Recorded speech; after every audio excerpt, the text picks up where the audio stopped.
So now the icon that I'm talking about is this one right here. Network settings. See, notice that the Wi-Fi selected is in blue. You have to check it out. If it's on airplane mode, you're not going to get an internet signal. So it must be in Wi-Fi mode.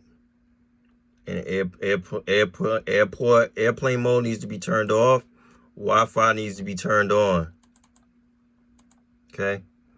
So you want to check the settings. So right now, this needs to be off. Wi-Fi needs to be on. So you have to make sure that you turn your Wi-Fi on.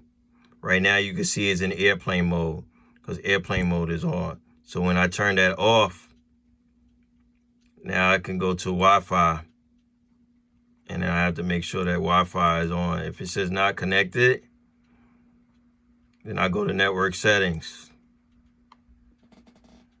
And I let it troubleshoot what's going on with the Wi-Fi. And here it's off, I turn it on. So when I turn it on in settings,